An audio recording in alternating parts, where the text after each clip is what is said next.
Assalamu alaikum, this is my new video.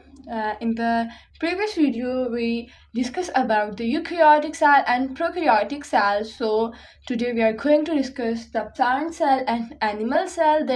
What's the key difference between the both types of.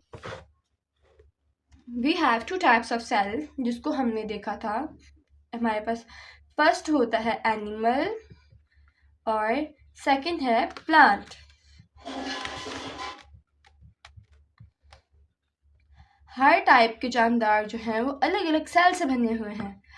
हमारे पास जो living organisms होते हैं वो cell से बने हैं, जो हमने डिस्कस किया था अपनी सेल थ्योरी वाले लेक्चर के अंदर. अब हम देखेंगे प्लांट सेल और एनिमल सेल के बारे में. इनके पास जो की डिफरेंस होता है, सबसे पहला डिफरेंस होता है सेल वॉल का. प्लांट का सेल और एनिमल का सेल काफ़ी ज़्यादा चेंज होता है. इनके पास जो सेल वॉल होती है, जो सेल के इर्द गिर्द वॉल होती है, वो परमिएबल होती है, बहुत कम चीज़ों को लिए जो है वो अंदर आने देती है. तो हमारे पास एनिमल के अंदर वो चीज़ नहीं होती. इनके पास जो है वो सेल मेम्ब्रेन होती है, सेल वॉल नहीं होती. हमारे पास जो जैसे कि स्किन केयर के प्रोडक्ट्स होते हैं वो हमारी स्किन के अंदर आ रहे होते हैं, तो वो इसी वजह से आ रहे होते हैं कि हमारी जो सेल वॉल है वो नहीं है. हमारे ऊपर सेल मेम्ब्रेन होती है जो परमिएबल होती है काफ़ी सब्सटेंस के लिए. तो प्लांट के अंदर सेल वॉल पाई जाती है. हमारे पास नंबर 2 के अंदर जो की डिफरेंस होता है वो है प्लास्टिड्स. इसका प्लास्टिड्स जो है वो इसके अंदर नहीं पाए जाते, इसके अंदर पाए जाते हैं. प्लास्टिड्स मेनली वो चीज़ होती है जो हमारे पास कलर देती है. इनके पास सिर्फ और सिर्फ क्लोरोफिल पाया जाता है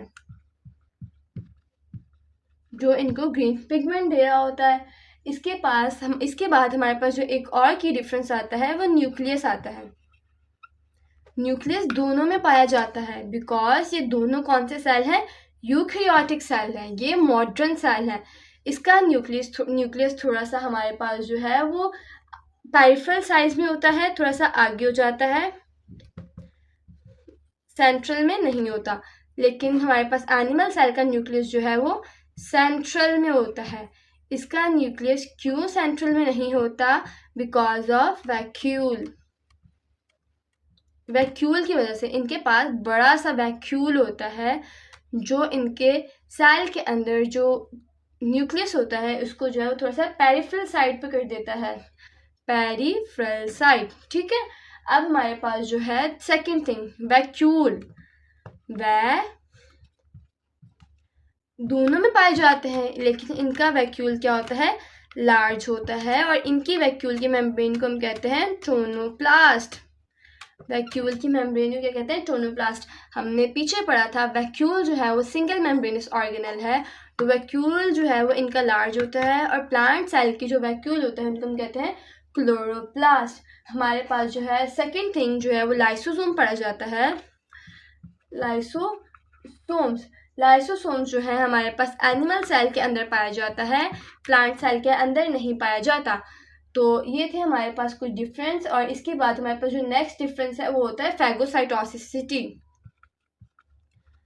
फैगोसाइटोसिस ये काम जो है वैक्यूल कर रहा होता है मेनली. वैक्यूल जो है एनिमल के छोटे छोटे वैक्यूल्स होते हैं जो हमारे पास हार्मफुल मटेरियल होते हैं उनको जो है वो इंगल्फ कर देते हैं.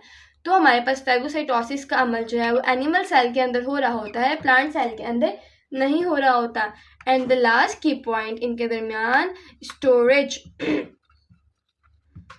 क्या है, स्टोरेज प्रोडक्ट जो है इसके अंदर होता है ग्लाइकोजन जो मसल्स के अंदर स्टोर करता है एनर्जी को, और इसके अंदर हम मेनली पढ़ते हैं स्टार्च को.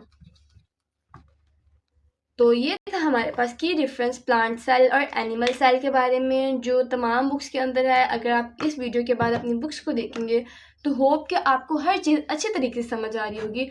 If you like the video please click the subscribe, like and अल्लाह हाफिज़.